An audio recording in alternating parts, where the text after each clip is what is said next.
Okay, so large area loops effectively are, you can see the list here.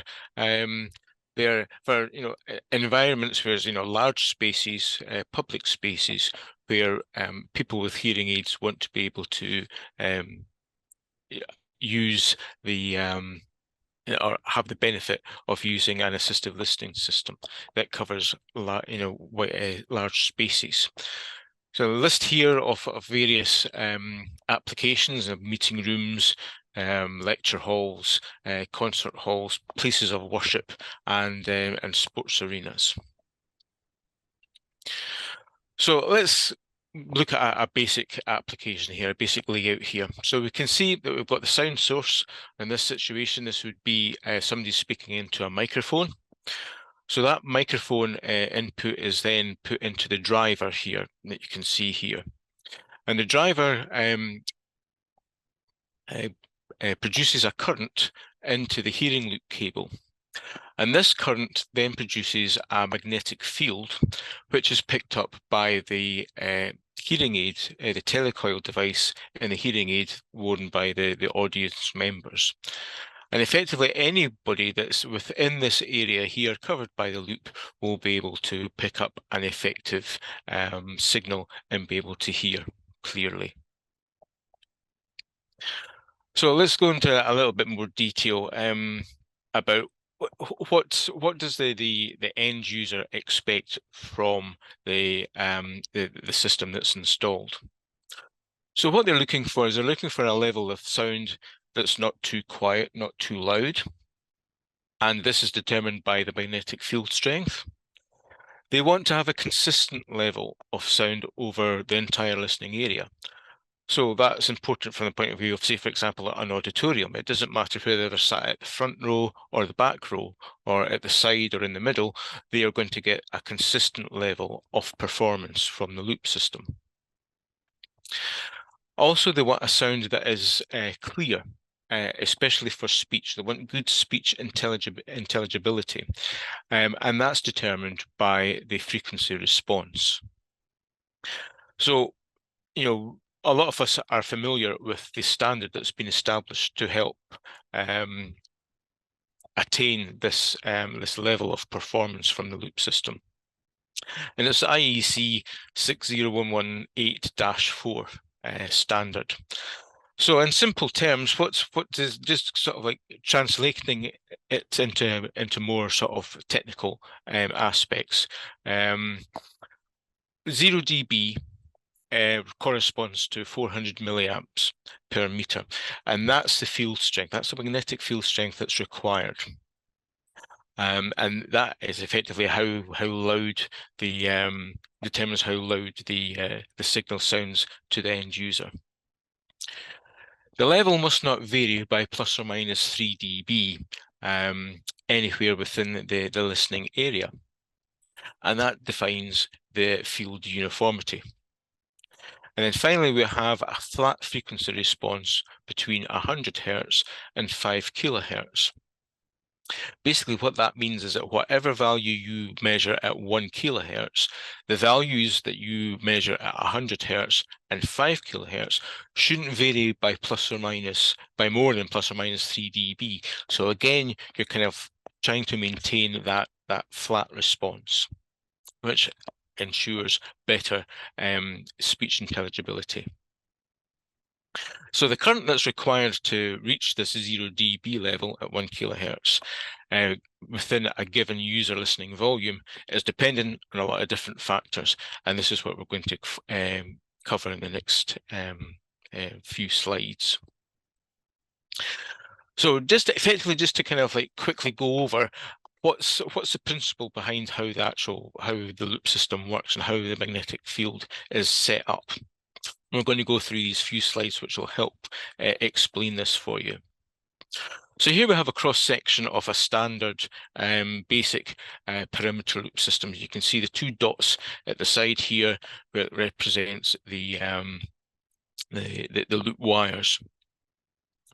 So when current flows through the wire, it creates this magnetic field. And the magnetic field has got direction, as you can see here by the arrows.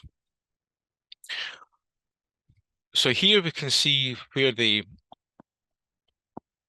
the telecoils that are in the hearing devices pick up this magnetic field. When we can see that when we're away from the loop wire and into the kind of like the central space, you can see that we're picking up a good level of magnetic signal. However, when we have the telecoil positioned directly across the loop or above the loop, we can see that we're not getting any signal at all. And the reason for this is not because the signal has disappeared, but it's because it's remember it's got direction, so the direction of the signal is actually perpendicular to the telecoil.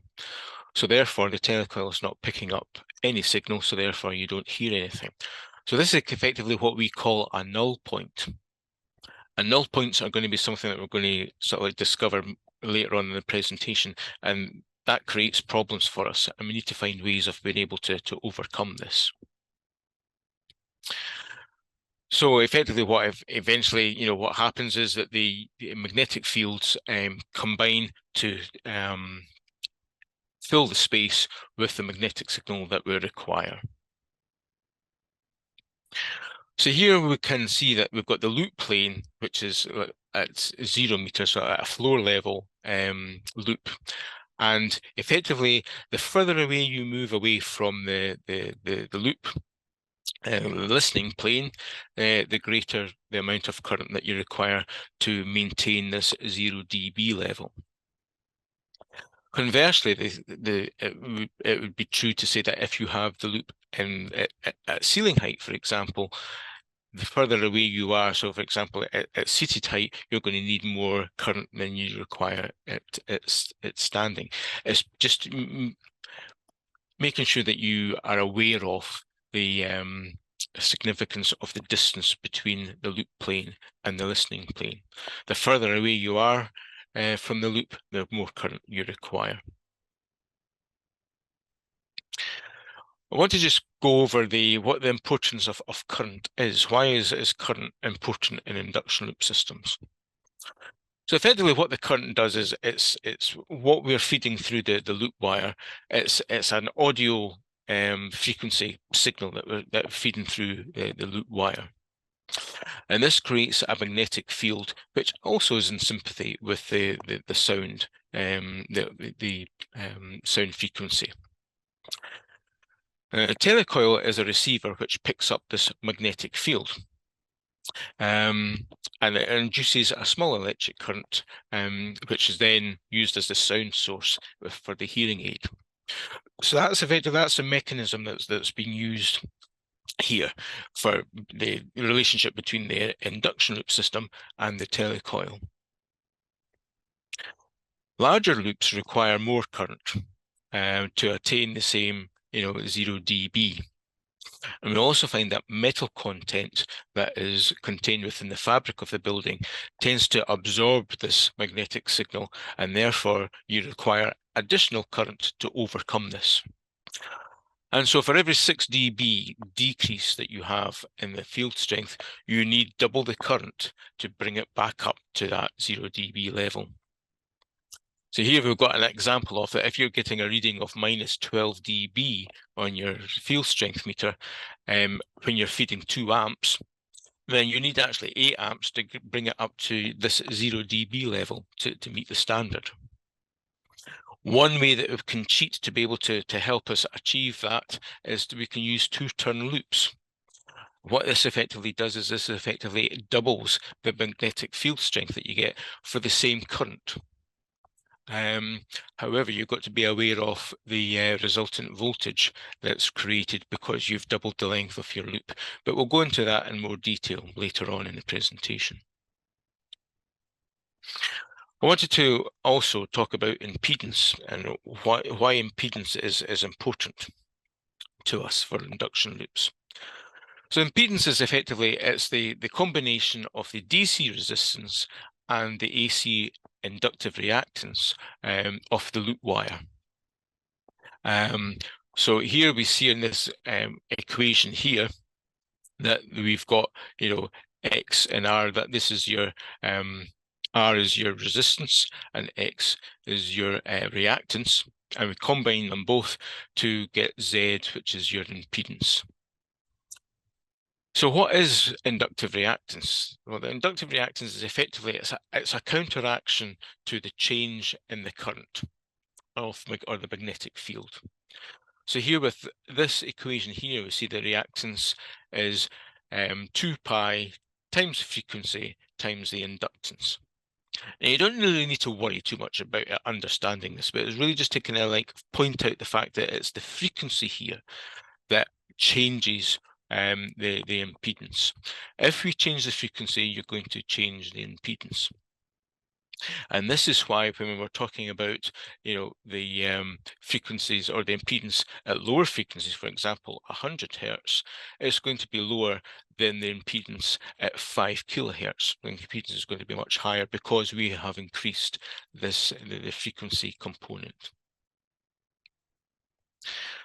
So what we effectively, there's data sheets provided by the wire manufacturers which give us the resistance and the inductance that we can then use that data to define what the impedance is of a particular loop. So obviously, current and impedance is going to create a voltage. So we have a sort of what we call a resultant voltage that's produced by the loop system. And this is easily expressed by using Ohm's law. So you've got voltage, resultant voltage is the current that you're putting through the loop multiplied by the impedance of that particular loop. So you can see that if we increase the current, you're going to increase the voltage. And if we increase the impedance, i.e. by increasing the frequency, for example, that's also going to increase the voltage. So you can see that these two components, if we increase the frequency or increase the current, you're going to get an increase in the voltage. So the higher the current or the frequency and the longer the loop, then the higher the voltage. What we have to be mindful of for induction loop systems is if the voltage exceeds the capability of the driver, then we can run into the problem of voltage clipping. And this happens at higher frequencies. As we've described before, the higher frequencies, because a larger frequency increases the impedance, so therefore increases the voltage. So you can see this diagram here. You can see what we want the waveform to look like, but because the voltage of the driver has been limited to this level here, it effectively cuts the tops and the bottoms of the waveform, and this has the effect of making the sound sound muffled, and therefore it's going to reduce the intelligibility, the speech intelligibility of the sound heard by the hearing aid wearer. The ways that we're able to sort of mitigate this to reduce the voltage is to either use a thicker wire, because what the thicker wire will do is it'll decrease the impedance, and also you can shorten the loop length, because again, using a shorter length of loop will also reduce the impedance, therefore reducing the voltage. This is a table with a lot of information on it. Don't worry about it. What I wanted to show here is this is a table of our large loop driver, the V34 driver. And this has a voltage capability of 34 volts at 12 amps. But what this table here shows is that for a current of 1 amp, we can see that we've got a high impedance here. So the maximum impedance we can have is 32 ohms. And we can see here that for the size of cable that you have, if you're using the biggest cable that we have, which is 25 millimeters wide copper tape, then we can use a very, very long cable length.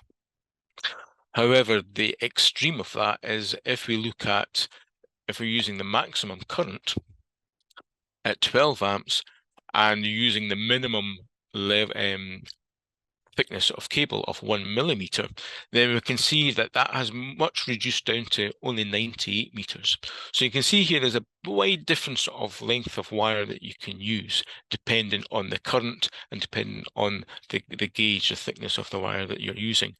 Basically it's between 98 meters or over 2,000 meters, a big difference between the two. So what we want to discuss now is that what we've got in our design tool bag that we can use, the different layout types that we can use for different applications. The most basic one is a perimeter loop. So that's effectively it's a nice and easy, cost-effective way of creating an effective loop system. A modification of this is the cancellation loop, where you have a perimeter with a cancellation loop bolted on at the end. And what this does is this allows you to reduce the magnetic field overspill into an area where it's not wanted, for example, a stage area. We then have the figure of 8 loop, which effectively what this does is this allows you to divide the space into manageable sections. So, this is a figure of 8 design, which is effectively that's going to be the building block that we're going to use for phased arrays. But this allows you to effectively, as I said, divide the space up into manageable areas.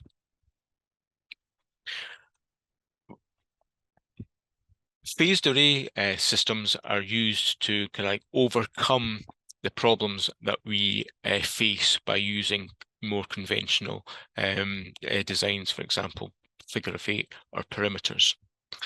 And this overcomes things like metal loss and also controls overspill. So we're going to go into a bit more detail in these in the following slides. So here's effectively, this is just a visualization. This is how the field, what the magnetic field kind of like looks like. You can see wherever you have green, that's good. That's about 0 dB. And then where you have this purple area, that's where you've got the overspill. Now you can see here that on where we have the perimeter loop with a cancellation loop on the front, you can see that we're getting a purple area here, which is about minus 40 odd dBs. So you're getting a minus 40 dBs here, which means that it's not going to cause problems with equipment, for example, dynamic microphones or the magnetic pickups on electric guitars, causing interference with these that type of equipment. Here, if you look at the figure of 8, you can see here that you've got good coverage in each half, but you have a null point here. Now remember, we were talking about the null point earlier, where if you're situated in this area, you're not going to pick anything up because of the orientation of the magnetic field in relation to the telecoil. So this is something that we have to be aware of. And we can overcome this by using phased arrays. You can see here we've got many, wires crossing the floor area here, and yet we're getting a nice, flat response across the entire area.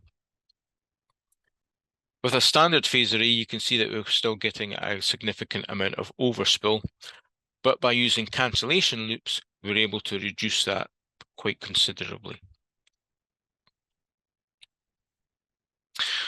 So loop layout options, what we have to consider when we're designing a loop layout is we need to think about the size of the space, if there's overspill control requirements, and if there's any metal loss that we need to overcome.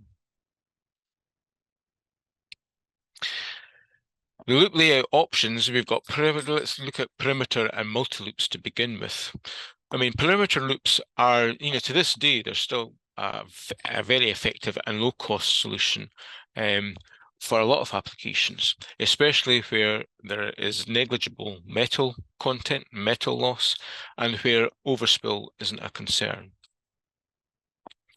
Multi-loops, so basically that's like a figure of eight, or you could have like sort of 3, 4, or 5 sections made up of figure of eights, where you've divided the space into more manageable sections. That's another good way of being able to cover a large area. And it's more cost effective as well because you're using just a single output driver, so it's a cheaper driver, and also you're keeping the length of the loop wire to a minimum as well. And cancellation loops can be used for these type of layouts as well. So again, if you have a stage area or a particular area that you don't want the overspill to go into, then you can apply a cancellation loop to it and achieve an effective result. But we'll have to be aware of these null points again. The null points are created above where you have the loop wires. So every place where you have a loop wire, you're going to have a null point in that area. Also, something to consider as well is that overspill control. Consider overspill control to future-proof an installation. So you may be asked to go to visit a site, and they have this particular area that they want to cover, and a perimeter loop would do the job fine. But they might come to you some later date down the line and say that they want to an adjacent area to also have a loop system.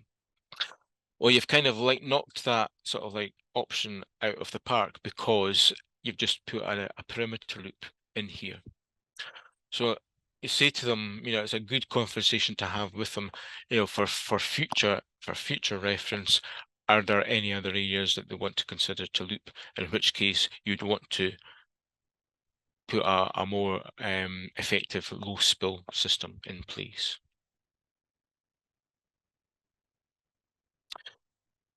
The other option, of course, is phased arrays. Perimeter loops and multi-loop designs, they're not suitable in every scenario. And they're certainly not suitable where overspill and metal loss need to be addressed. We do need to use these more complex phased array designs to overcome this. Now, we have 3 options that we can choose from to create an effective phased array design, which is cost effective but also gives good for performance for a particular application. And we're going to explore these in more detail now. So one of the main things that phased arrays overcomes is metal loss. And metal loss occurs when the magnetic field, so the loop has created this magnetic field for us to use, and it's been absorbed by metal content within the fabric of the building, most notably by rebar, and also things like metal system floors, so you have metal tiles making up the floor. That really absorbs the magnetic signal. A perimeter loop won't be able to perform well in this situation, so we have to use phased arrays as an alternative. So just to kind of go a little bit more detail here, the weaker field strength. So remember what we said earlier, that you need double the current for every 6 dB of loss. And quite often, these type of floorings, you might get 14 dB and things like that. So it has quite a significant effect on the performance of the loop. It has uneven coverage. So for example, for a perimeter loop, if you're in the center of that space, there's a large amount of metal content between that point and where the loop is. So therefore, you're in the center of the space, you're going to get hardly any signal at all in comparison to what you get at the edges. So, your field uniformity has been compromised. And also you find that there's poor performance at higher frequencies as well. So the metal content absorbs the magnetic field at the higher frequencies, and therefore this impacts on the speech intelligibility. that you get from the system.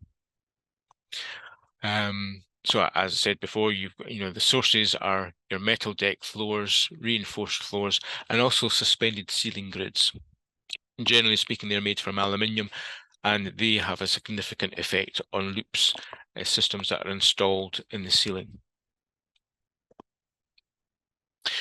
So let's have a greater look, closer look in detail as to what's the effect of metal loss on a perimeter loop, and in comparison to how we can overcome this by using a phased array.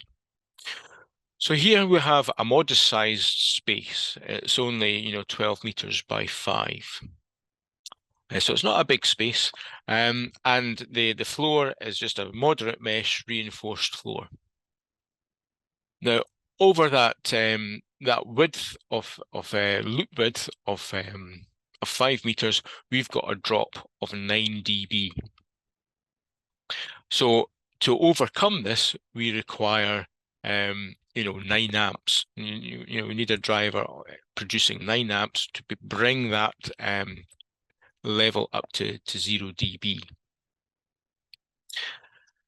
If we look at the phased array, what we've done is we've chopped the space up into manageable sections here. So where you see the small red rectangle here, that's only 2 meters or 6 feet wide in comparison to the 5 meters that we had with the perimeter loop. Because of this, what we've been able to do is that we can use far less current in order to achieve the 0 dB level. So we're only using 2.3 amps in comparison to 9 amps. And also, you're going to ensure that you're getting better field uniformity as well over the entire listening area. With the perimeter loop here, you can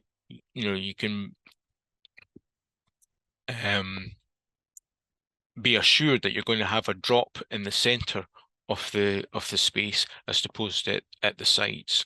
So you're going to get a lower level here than you are here. So your field uniformity is going to be compromised. But you can see that there's a big difference in the cable length. So for the cable length for the perimeter loop, you're only using 34 meters, whereas for the cable length of the phased array, you're using about 4 times as much. So it's more labor intensive installing the phased array because you've got more cable to install.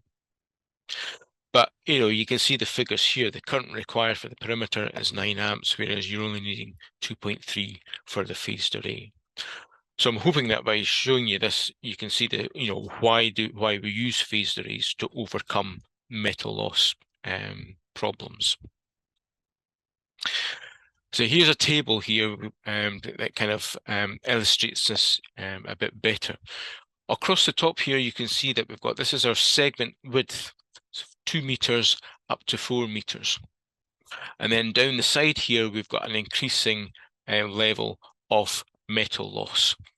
So, here we've got moderate mesh right down to, metal system floors, which has got a lot of metal loss associated with it. And you can see here that, for example, for a 10-foot or 3-meter wide loop, you start off, with a 5 dB loss, and it goes right down to 14 dB for, the metal system floor. And that's only for 3-meter, wide segments. So you can imagine how, if you were trying to use a figure of 8 or a perimeter loop, you can see how in these situations where you've got this type of flooring, why perimeter loops and multi-loops won't work, and why phased arrays are the only option. So I want to just go into a little bit, a bit more detail as to, how does the phased array work? Why does it work? So here we've got a primary array that we can see, and all this is it's just a figure of 8 configuration. So it's 3 segments that are put together in a figure of 8 configuration. And you can see here that you've got a null point at these sections here. And this is illustrated by our cross-section view here. So you have these areas where you're getting good signal level, but you're also getting the null points. So this on its own won't work using the primary array. We have the secondary array, which again is the same. You've got these null points here. But the difference with the secondary array is that the signal that you're feeding it is 90 degrees out of phase in comparison to the primary array. Now, this is something that is done in the black box. This is something that's done in the driver. So the driver is a dual output driver, which has one output that drives the primary and the other that drives the secondary. And the secondary output has this 90 degrees phase shift. And effectively what this does is that this allows the phased array to basically both arrays to work simultaneously without interfering with each other. And the result is you get this nice smooth response.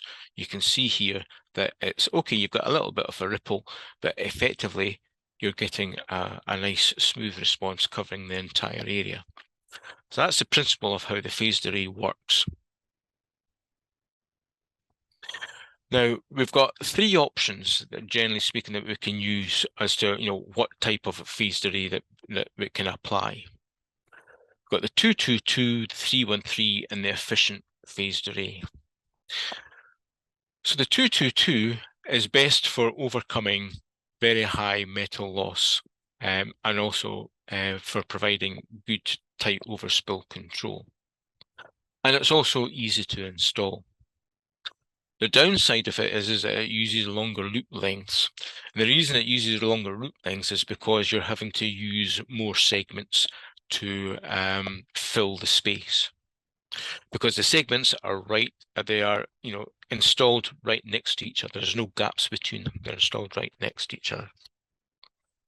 The other two options, the 313 and the efficient phased array, they are gapped phased arrays where we introduce gaps between the segments. Now the 313, this is best for fixed seating, where effectively you can use a row, or like 3 rows of seating would be the width of one segment. Then you have a gap of 1 row, and then another 3 rows and 1 row and 3 rows and 1 row and 3 rows, etc., to fill up the space. So this is why this is particularly useful for fixed seating installations in auditoriums, for example. And then the efficient phased array is best for covering very large flat areas where you're not impeded by fixed seating or any obstructions. It's just a flat floor area. Then it's good for that. And it gives you excellent uniformity as well. The also good thing about this is it minimizes the loop length that you require to make up the loop. However, it's more complex to install.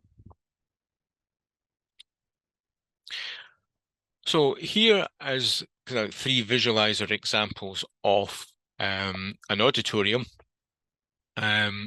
which is from the top of my head, I think it's something like 30 meters by 20 meters. And you can see here that the performance of all 3 of them is roughly the same. You can see that, where we have the cancellation, the loop at one end, it's, there's minor variations, but, generally speaking, they all work in pretty much the same way. You can see the cross-section area here. You can see where you've got, a slight ripple for the 222 and the 313s, but you can see that on this one, it's virtually flat. It's a completely flat, smooth response that you're getting with the efficient phased array. So let's go into a little bit more detail about these phased array options. So, the 222 phased array design, it's a simple design to understand the layout of and to install. It's particularly good for ceiling installations, where you can use like a 2-core cable as the going across the ceiling. so it makes the installation easier. However, they are less suitable for very large areas due to the increased loop lengths, which is going to impact the voltage, the resultant voltage headroom that you have. A gapped phased array is effectively what we've done is we've taken the 222 array and we've stretched it out, basically just taken it and stretched it out. The segment widths remain the same. So if you're using whether it's a 6 foot or a 10 foot wide segment, that's 3 meters, then that remains the same. But what you've done is you've introduced a gap between the segments. And what this does is it affords better field uniformity. You don't need to change the current. There's negligible change in the current you require. But what it does is it cuts down on the number of segments that are required to fill the space. And by doing this, if you're using fewer segments, then you're shortening your loop length. So therefore, you're reducing your resultant voltage. And the 313 gap phase arrays, they offer greater efficiency and better performance than the 222, giving you better field uniformity. And the efficient phased array offers the best. It's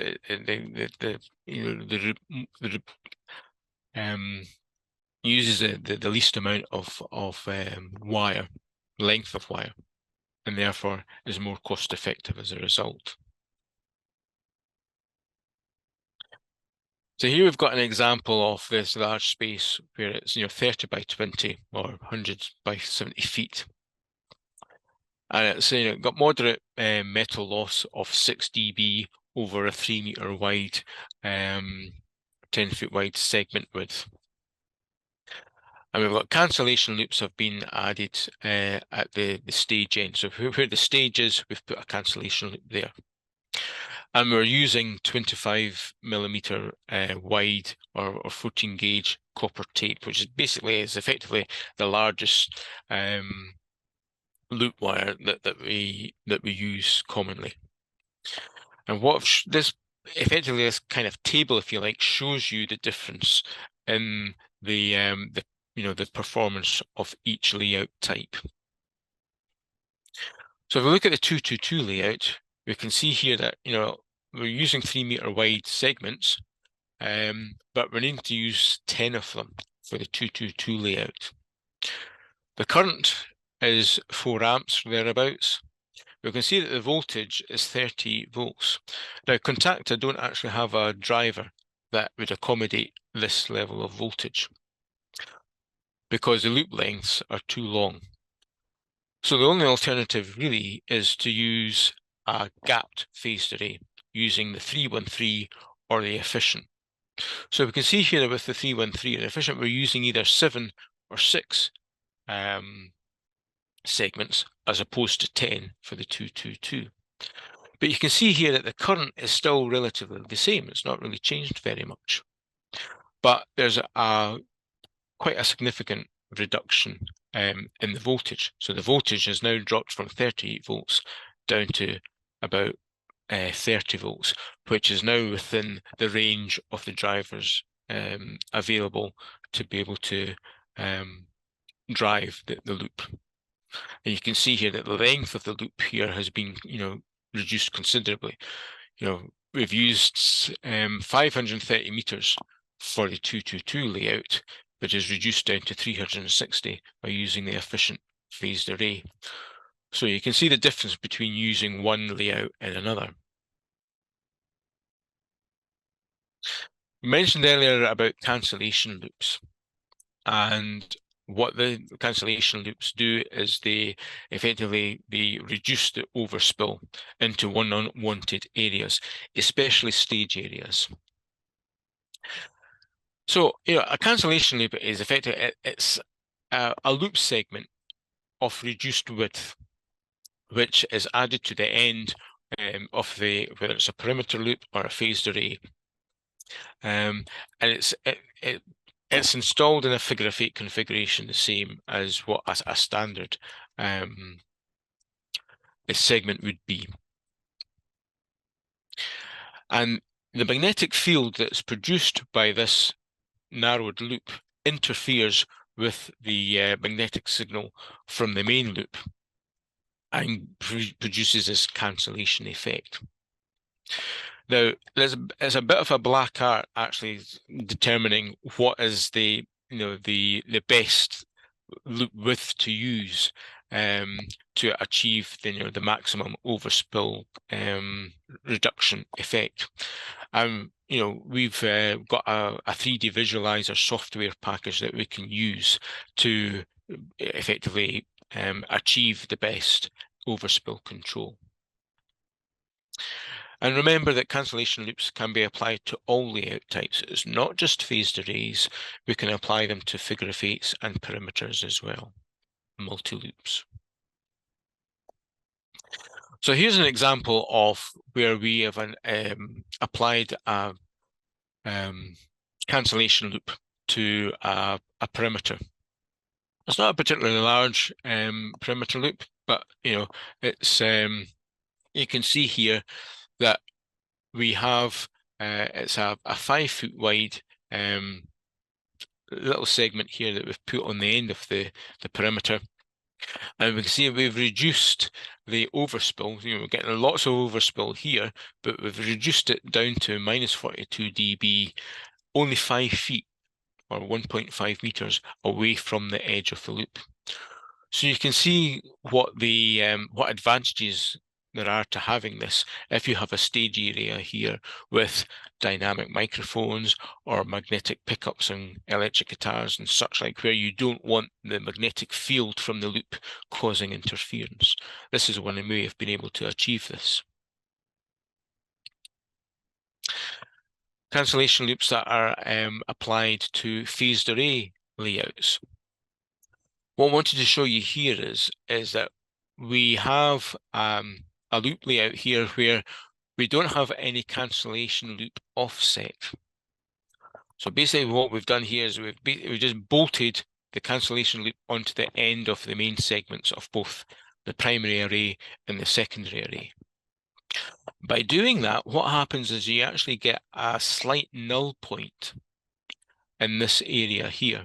So you get a significant dip in the magnetic field. We can overcome this by applying an offset. So what we've done here is that we've moved the segment over so that it straddles this area here, therefore reducing this null point that you would otherwise get. So this is the next 3 slides are going to be quite useful to you, because what this effectively is effectively a template for basically the layouts for the different phased arrays examples that or options that we have. So the first one here is the 222 phased array. So we can see here where you've got the segment width, the secondary offset, the cancellation loop, and what the cancellation offset is. So by using these kind of sort of like little formulas here, you can determine what the layout gaps and such like need to be. We can do the same for the 313. And here we can see also I've put in here the layout sequence. So you can see they follow the numbers here, 1, 2, 3, 4, etc. Following the numbers here, this basically shows you the layout that you would follow to lay out your design for both the primary and the secondary. And again, you want to pay attention to the formulas here as to how the gaps and such like relate to the main segment width, etc. And then we have the 535 phased array example. Again, where we've got the main segment width, which is A, and then the gap width B is 3/5 of what the A is. So for example, for 10 feet wide, then the gap width would be 6 feet, etc., etc. So we've made a recording of this, and it would be useful for you to look at this, and you can sort of come back and pause and look at this in more detail.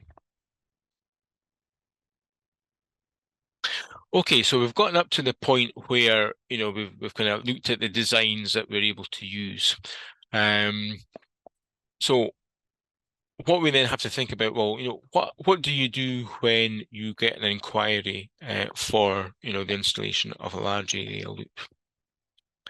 And what we want to consider is surveying and testing. So what things do we need to take into account when we're wanting to consider installing a large area loop system? So this is a list here. So one of the sort of the main things is background noise, electromagnetic background noise. So this is noise that's produced by, for example, maybe a transformer or air conditioning plant or something that is producing an electromagnetic signal that is going to be picked up by the telecoil device in the user's hearing aid. When you walk into the space, that's the first thing that you want to check for. Is there any background noise? And if there is, then you want to make further investigations. And that effectively will decide whether you can or cannot install a loop system, depending on whether you can remedy any background noise problems. Also, you want to consider, cable installation locations. So, for example, how are you actually going to install the loop?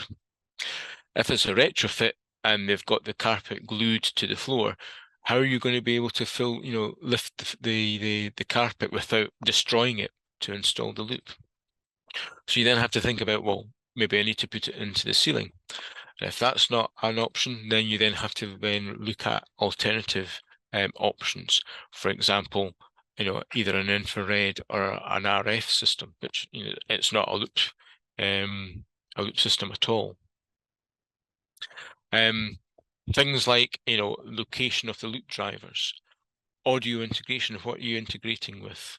An important thing is, will the occupants be seated, standing, or both? And again, this is particularly important for determining how much current you require to reach to attain the required 0 dB level. And it's also a good idea to take plenty of photographs and diagrams and things like that, and if possible, see if you can obtain a scaled layout drawing from the venue operator, so that you can use that as a basis for your design. Also, as part of the survey, we recommend that you do a test loop. Effectively, what the test loop does is it allows you to effectively measure what the metal loss characteristic is of that particular space that you're working on. And the tools that you require to do that are field strength meter and signal generator. And this is your test loop layout, where you've got your loop driver, your loop cable here, and your field strength meter. Now, I'm not going to go into any great detail in the procedure here, because we have got a host of videos on our YouTube channel that go into quite good detail as to how to carry out this procedure. But test loops really are a good way of determining what the metal loss characteristic is, and therefore takes the guesswork out of what type of loop system you're going to install.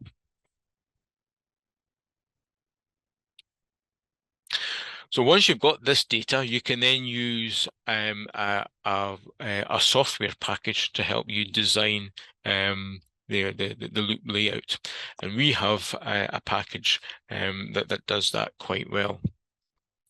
So what this will do is it provides scaled heating, layout drawings for you. We'll calculate the current that you require. And it's a quite a powerful software package that effectively determines the type of driver that you require, the the loop wire that you're going to use, the length of it, things like that. So it's a good way of producing a comprehensive and complete loop system design. Also, this is good for passing on to the end client. You can actually visualize what the overspill control is going to be. So if they stipulate that they want overspill control into a stage air, then you can actually show them that this is possible by producing a visualizer like this. Once you have designed your loop system, here at Contacta, what we can do is we can provide you with a host of layout installation drawings. The first drawing that we provide you with is the overspill visualizer. So this shows you how the loop system is going to behave. Where you see the green area, that's showing you that the system is giving you a good coverage. Where you're seeing this purple area, that's giving you the overspill where it's down to like the acceptable level of minus 32 dB. Give you the phase array floor layout, which gives you the primary and secondary array layouts, actually how they look when they're actually laid out on the floor. And this allows you to sort of like see if there's any particular obstacles in the way. It shows you how these are negotiated. We then take all that distraction of the floor away and just give you a discrete dimensioned layout. First of all, with the phased array, so it gives you the overall dimensions, the overall width and length of it. It's important to look at this, make sure that the footprint of the layout will actually fit inside the space that you have. We then have your primary array layout, again with dimensions, but also you can see the numbering here gives you the layout sequence. So with this, you can see how just by following this, it's relatively straightforward to be able to understand how the layout is done, and takes out any guesswork. And of course, we do the same for the secondary layout as well. Just want to briefly mention the wire, the loop types that we have, what's available. So we can use flat copper tape, which is effectively for use for installation under carpets and other flooring as well. So vinyl, carpets, things like that. Burial wire is generally used if you're going to be installing it under concrete or embedding it in a concrete slab. This is made from a specific jacket, which is resistant to the caustic effects of cement, which would otherwise corrode, conventional PVC jackets used on normal wire. And then we have the standard round wire, which can be used under floor joists and things like that. So these are, generally speaking, are the three options that you have available.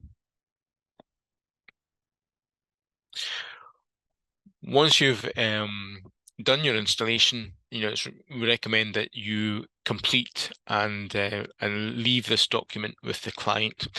Effectively, this is a compliance certificate.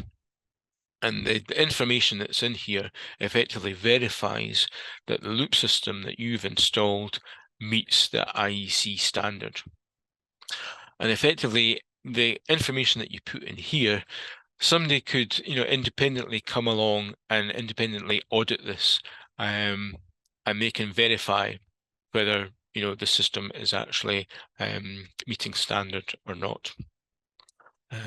This is an important document. Just want to give the last 3 or 4 slides is effectively just going to go over the loop drivers that we have available as part of the the Contacta range. First of all, starting off with the home loop kit.